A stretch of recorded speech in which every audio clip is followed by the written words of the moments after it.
News Punjab Haryana Himachal पर आपका स्वागत है। मैं हूं अभिमन्यु शर्मा। शिमला म्यूनिसिपल कॉर्पोरेशन कल यानी 20 फरवरी को अपना बजट प्रेजेंट करने वाला है। बात करने के लिए हमारे साथ शिमला के मेयर सुरेंद्र चौहान और साथ में डेप्यूटी मेयर अ, उमा कौशल जी मौजूद हैं। सर, बहुत बहुत स्वागत है न्यूज पीएचएच पर। आपका क्या कुछ थैंक फोकस यू। एरियाज रहने वाले हैं इस बजट के दौरान? देखिए, कल बजट पेश करने जा रहा हूँ। मैं आपको आमंत्रित करता हूँ, उसको आप सुने, देखें और उसका हमारा जो विजन है आने वाले साल के लिए उसको वो उसमें दिखेगा। और विशेष तौर पे मैं एक नई योजनाएं और जो हमारे बजटेड स्कीम्स रहेगी इसमें, जिसमें बजट भी हमने डाला है और कंपैरेटिवली लास्ट ईयर से बहुत उसको और सोर्स ऑफ इनकम हमारा कैसे बढ़े, हमारी इनकम कैसे बढ़ानी है हमने, जैसे हमारे जो सोर्स है, हमारी अपना लैंड बैंक है, जी। उसके बारे में सारा डिटेल्ड उसमें। और हर उस वर्ग का हम ख्याल रखने की कोशिश कर रहे हैं, जिसमें शहर के सभी शहरवासी को अच्छी से अच्छी सुविधा दे सके। चाहे सफाई है, इन्वायरमेंटल के हिसाब से है, और भी बहुत सारी चीज़ें आप इसमें देखेंगे। सर, पानी को लेकर बहुत से इलाकों में समस्या है। तो क्या कुछ नई योजनाएं शिमला शहर के लिए आने वाली हैं जिससे शिमला में पानी की समस्या खत्म होने वाली है? देखिए, मैं ये कह सकता हूँ कि इस महीने हम शकरोड़ी से जो हमारा पानी आना, क्योंकि मैं इसमें हम लोग पिछले काफ़ी समय से इसमें मेहनत कर रहे हैं। जी। और ये इस महीने के अंत में संजौली रिजर्वायर पहुंच जाएगा। जी। अभी शकरोड़ी से एक पंप चल रहा है जिसमें 8 से 10 MLD पानी पहुंचेगा। हमारा टारगेट है कि हम 2 MLD पानी उसको लाएं। जी। दो पंपों के माध्यम से 15 MLD तक पानी यहाँ शिमला पहुँच सके। तो वो मैं समझता हूँ इस मंथ के एंड में हमने संजौली रिजर्वायर पानी पहुँचाना है। लेकिन इसका 750 mm का डाया है। ये एक अगले 50 साल के लिए हमारी स्कीम है, ताकि शिमला में कभी पानी की दिक्कत ना रहे। तो उसको लेकर के हमारा काम चल रहा है, और इसको जल्द से जल्द, मेरा ये टारगेट है कि हम अभी इसको स्टार्टिंग में 2 पंप से चलाने से हमको 15 MLD पानी मिल जाए, जो गर्मी में हमारे यहाँ जो गर्मी में दिक्कत रहती है उस गैप को पूरा करके शिमला वासी को पानी मिल सके। सर, साफ सफाई और गंदगी जो है उसको लेकर देखा जा रहा है कि लोग जगह जगह जो है डंपिंग भी कर रहे हैं। कूड़ा जो है वो जंगलों में फेंका जा रहा है। तो उसको लेकर क्या योजना है शहर को साफ सुथरा बनाने की? क्योंकि शिमला की जो रैंकिंग है एक समय पे बहुत टॉप 10 में आता था सफाई के मामले में पूरे देश में। लेकिन अब जो है रैंकिंग हमारी काफी गिर गई है। उसका क्या कारण सर आप मानते हैं? देखिए, मैं आपको इसमें 2-3 चीज़ें समझने की आवश्यकता है। अभी पिछले कुछ दिनों में पहले मैं सेक्रेटेरिएट की पार्किंग में गया था। वो पार्किंग सचिवालय की है, जिसकी साफ सफाई, अब उसकी व्यवस्था करना, गाड़ी खड़ी करना, वो सब उनका क्षेत्राधिकार है।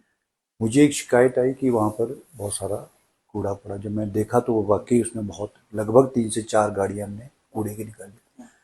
अब वो मैंडेट है सचिवालय का, जो जीएडी डिपार्टमेंट का है उनका। मैं उनको बुलाया, मैंने स्पॉट दिखाया कि ये स्थिति है। बावजूद उसके हमने उस कूड़े को निकाला, उठाया, 3-4 गाड़ियां हमने कूड़े की निकाली। होता क्या है शिमला में, जहाँ जिसकी जो प्रॉपर्टी है उसके वहां पर झाड़ू लगाना तो उनका भी काम है। अगर उसकी साफ सफाई नहीं रखेंगे तो आप बात करेंगे कि नगर निगम ने करना है, वो उनका भी काम है। वैसे ही आईएसबीटी के पास है, बाहर से बसें जाती हैं वॉल्वो के माध्यम से। वॉल्वो है, दूसरी नाइट सर्विसेज है। सवेरे उन बसों की क्लीनिंग होती है, जो वहाँ उनके चाहे कंडक्टर्स है या लोकल लोगों को उन्हें रखा है, उसकी साफ सफाई होती है और वो सब उठाई करके वहाँ पहाड़ी में डाल देती है। आईएसबीटी से लेके फागड़ी तक मैं खुद गए थे, मेरे साथ माननीय उप महापौर भी थे। उन्होंने पूरा क्षेत्र का हमने दौरा किया। तो वो जब उसमें पाया गया तो वहाँ एक कुछ लोग इलीगल भी बैठे वहाँ पे। ये एक कलेक्टिव, इसमें ये नहीं कह सकते कि नगर निगम का जो कार्य है वो तो हो रहा है, लेकिन जो दूसरी जो वहाँ पर दूसरी एजेंसीज है उनकी जिम्मेवारी है कि वो ये नहीं होना चाहिए कि अब वो उसको ये जो नगर निगम ही करेगा। लेकिन वो, अब ये इस पार्ट से मैंने एचआरटीसी को भी लिखा, उनसे भी बात की कि आपके जो लोग हैं, चाहे वोल्वो वाले हैं या दूसरे लोग हैं, ये वहाँ सफाई करके उस पहाड़ी में डाल देते। तो दूसरा हमने इसमें अपना काम किया, जो आपने कहा कि कुछ एक सिविक सेंस हमारे अपने चाहे शहरी लोग हैं और या बाहर से पर्यटक आता है, उनको अवेयर करने की बहुत आवश्यकता है। समाज सफाई एक ऐसा सब्जेक्ट है कि कलेक्टिवली कर सक चलता है। मैं ये नहीं कह सकता कि अब मैं रहने दूँ, जो दूसरे को ये इसका काम है, वो तो ठीक है, वो तो काम रूटीन में होता ही है, लेकिन हम ऐसा होने ही क्यों दें? क्योंकि आपको सबकी जिम्मेवारी है। अब पहाड़ियों पे कूड़ा डालना, और ठीक है, आप घूम फिर रहे हो, मौज मस्ती कर रहे हैं, उसके बाद आप कूड़ा भी वहीं फेंकोगे, तो वो एक अच्छी बात नहीं है। तो इसमें मैं समझता हूँ कि सभी लोग उसमें कॉपरेट करें और अपने साथ बैग लेके जाए, डस्टबिन में डाल दिया। और जो जब हमारा गार्बेज कलेक्टर, हमारा जो है 90% से ज़्यादा हर हाउस होल्ड से जब कूड़ा ले जा रहा है, तो ऐसी क्या बात है कि क्यों पहाड़ी पर फेंका जा रहा है? तो वो एक बड़ा चिंता का विषय। मैं समझता हूँ हमने हॉटस्पॉट्स बनाए हैं, कैमरा भी लगा रहे हैं, जहाँ जहाँ हम दिखते हैं वो हम कैमरा खुद के माध्यम से जो हमको दिखेगा तो उसको हम पेनल्टी भी लगाएंगे, और उसको पब्लिकली हम उसको नाम अखबार में भी दे सकते हैं कि बार बार इस शख्स ने यहाँ पर कूड़ा डाला। सर, ये देखने में आ रहा है कि जो हिमाचल का युवा है, स्पेशली शिमला डिस्ट्रिक्ट की अगर बात करें तो नशे की चपेट में आ रहा है। चिट्टा का जो यूज है वो बहुत ज्यादा बढ़ता जा रहा है। ड्रग अब्यूज बहुत तेजी से बढ़ रहा है युवाओं में। तो उसके लिए क्या योजनाएं हैं शिमला म्युनिसिपल कॉर्पोरेशन की? देखिए, हमारे यहाँ मैंने इसमें पाया, हमने पिछले दिनों एक क्रिकेट का टूर्नामेंट भी ऑर्गेनाइज किया था, जिसमें प्रेस के साथ ही नगर निगम के कमिश्नर 11 और पुलिस 11 और एक मीडिया का, 4 टीमें बना करके हमने अवेयरनेस था, ये एक चिट्टे के अगेंस्ट में। आने वाले दिनों में मैं इसमें, और अभी 25 तारीख से हम बहुत बड़ा टूर्नामेंट ऑर्गेनाइज करने जा रहे हैं।